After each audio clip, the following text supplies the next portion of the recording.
Good afternoon. My name is Mark Purple. I'm the town administrator for the town of Southborough, and I'd just like to thank everybody for coming today. It's a great opportunity. A lot of times, we get in this room and it's not a lot of great news, and today it is a lot of great news. I'm very pleased to have with us today the Lieutenant Governor, Karen Polito, and for those of you that may not be familiar, with Karen and some of the good work, that she's done. Local government has been her life. This has been something that has been an ongoing thing for her. She's a resident of Shrewsbury. She was a member of the Shrewsbury Board of Selectmen for a number of years. She was state representative beginning in 2001 for 5 terms. She represented Shrewsbury and Westborough. She's been a friend to local government because she's been a part of local government, so she really understands. So she understands Chapter 70. Not a lot of people do. She understands special education, local aid, and she's fought for those things along with Governor Baker. So it's been great to have her, and very pleased to have her with us today. But before I turn this over to her, I want to ask Vice Chairman Paul Cimino from the Board of Selectmen just to come up and say a few words and give a little bit of context as to why we're here today.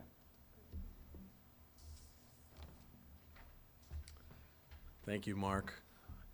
The Baker administration is doing, among a lot of great things, they're doing this great thing. And today we're here to sign a community compact with state government as a town.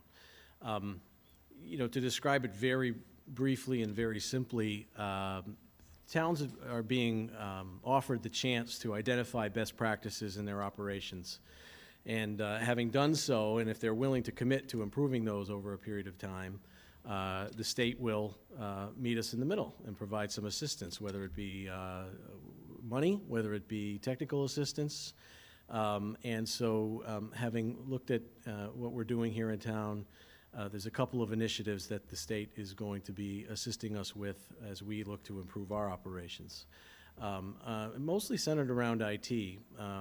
We're a small town, everybody knows that, and our IT house is not necessarily in the best of order.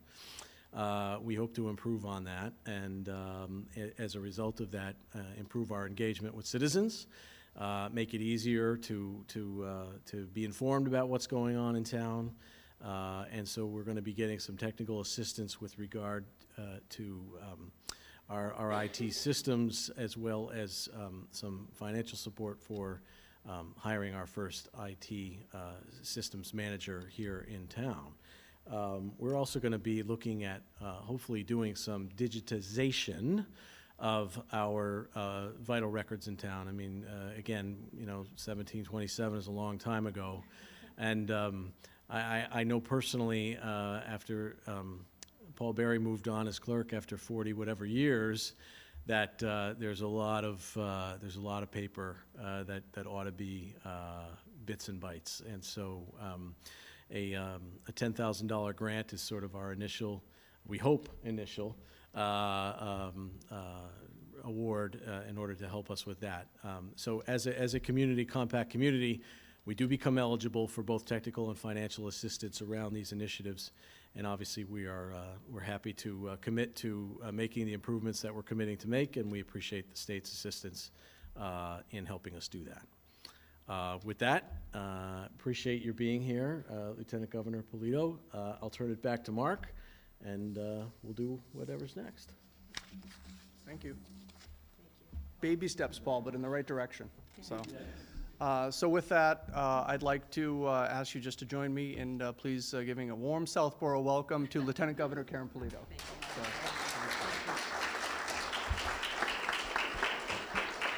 Thank you very much, Mark. I didn't ask you before the ceremony, do you have a whole wardrobe of purple? 3 shirts, okay. So it's fun. I love it. And I love that we have a Shrewsbury connection as well. And course, the other Shrewsbury connection in the room is Vanessa Hale.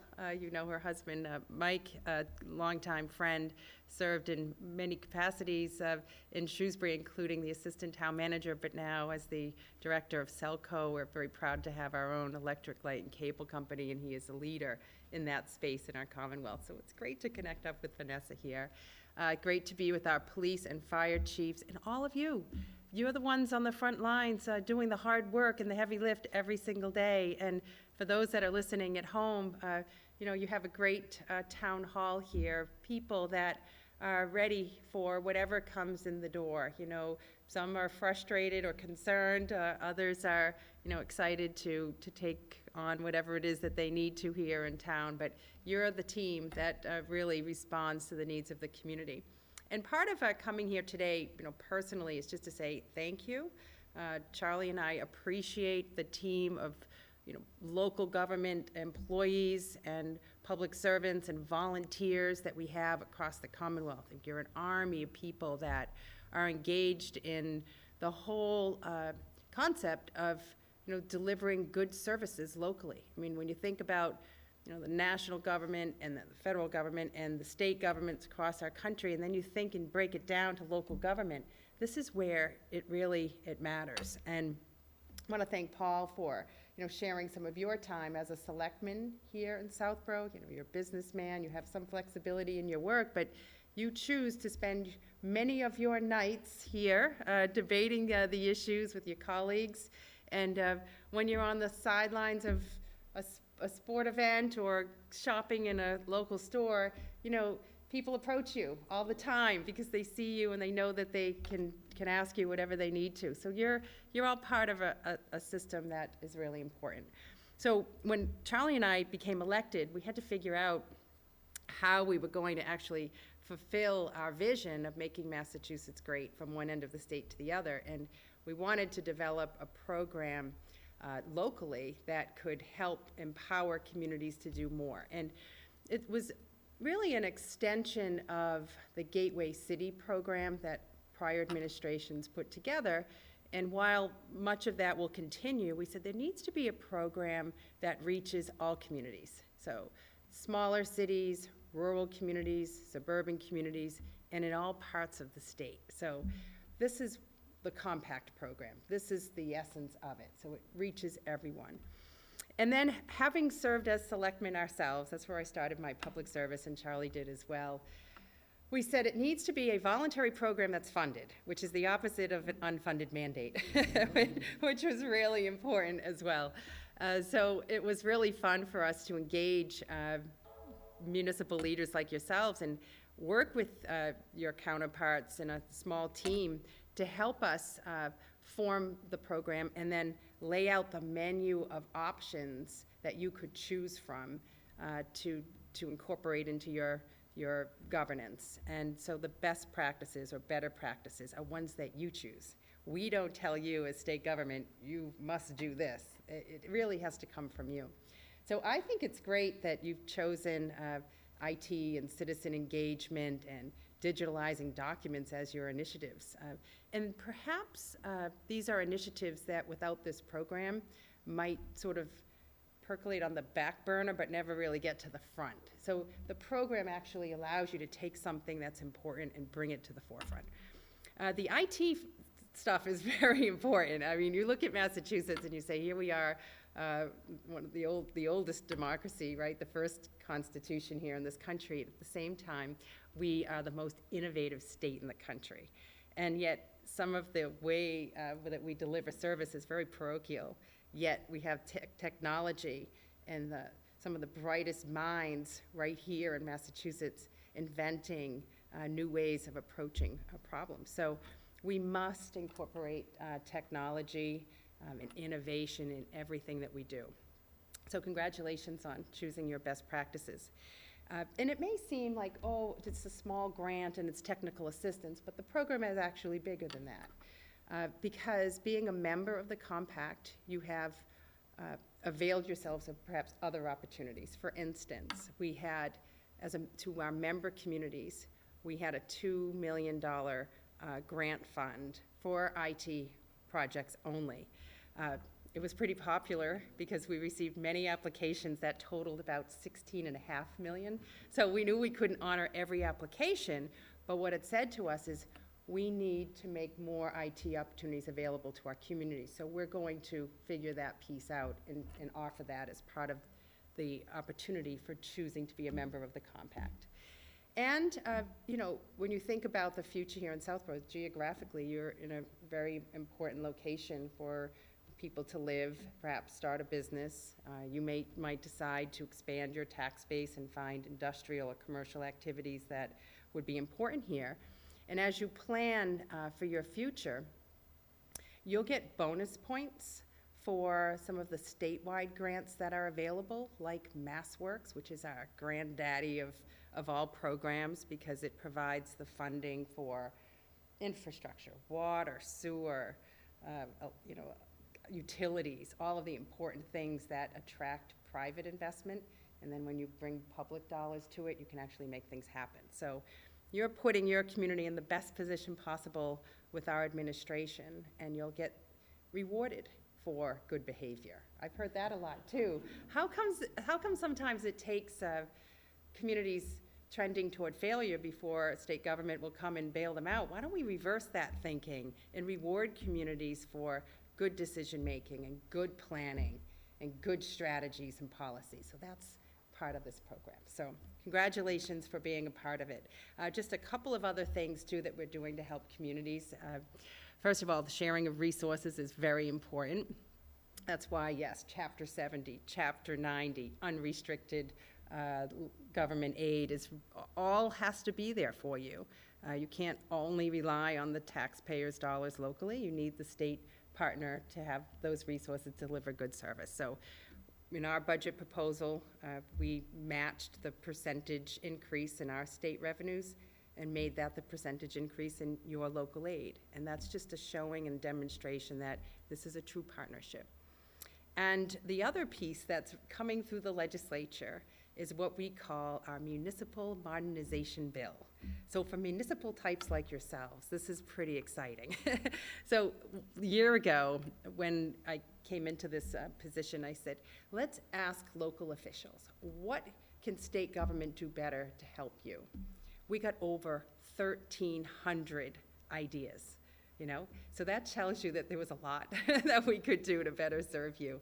And the modernization piece is just that. It's you know, statutory requirements that you have to comply with that really just take up a lot of time and energy from your staff, that you sit here and scratch your head and say, why are we filing all this paperwork with the state? What is the useful benefit? And trying to peel back some of the requirements that are no longer up to date, or changing the way you procure services or goods to streamline and update that, or helping you better evaluate your local properties. Not every now you'll have up to 5 years to be able to do that and not have to do it annually or every couple of years. Just passing, you know, putting more control into your hands to shape your future. So the municipal modernization bill is a 200-page weed whacker kind of bill that has all this municipal good stuff in there, and it's in Ways and Means, and I'm sure after the budget is concluded, you'll see that come through, which will be another tool for you to use on the municipal level. And let me just, you know, close by saying thank you for what you do. I am quite honored to be serving alongside of Charlie, but I also am very proud to be here from Central Massachusetts and to obviously advocate for the interests of communities that are not close to Boston and have different needs and different opportunities. And so you have a strong voice from Central Massachusetts for you, and we'll continue to work hard together. One of the shout outs to certainly our police and fire chief and to your departments, we want to say thank you for all the work you do day to day, especially with the increased need for your attention relative to the opioid addiction issue. This is an issue that knows absolutely no geographic boundary. It's in every community across our state, and too many people are suffering from addiction many times due to an exposure to an opiate that then leads to heroin and fentanyl and other lethal substances, and taking the lives of too many people here in Massachusetts. Law enforcement has been addressing this issue for some time, Narcaning people literally back to life. And we thank you for your efforts and all that you see and deal with day to day. It's not an easy task. And in our opiate task force and working with the legislature, we were recently able to pass a bill that engaged the medical community to put a limit on the scripts that are written for pain medicine, to limit the supply of pills that are entering the mainstream. And we expect that over time will make a difference. And then just raising a whole lot more awareness in communities with parents and coaches and students about making healthy choices and understanding the consequences of using drugs like opiates and what it can lead to. So to all of you, there are many opportunities, there are many challenges, and that we're in this together. And today is just one more example of how we can partner through this compact to do good things. So congratulations, and thank you very much.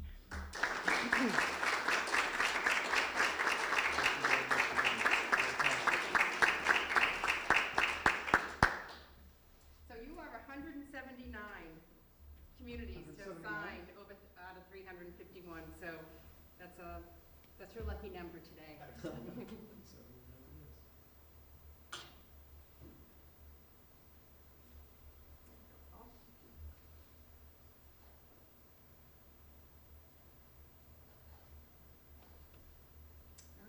Congratulations. Thank you. Thank you so much. Thank you, Mark. Excellent, thank you very much. And now if you'd like to take a group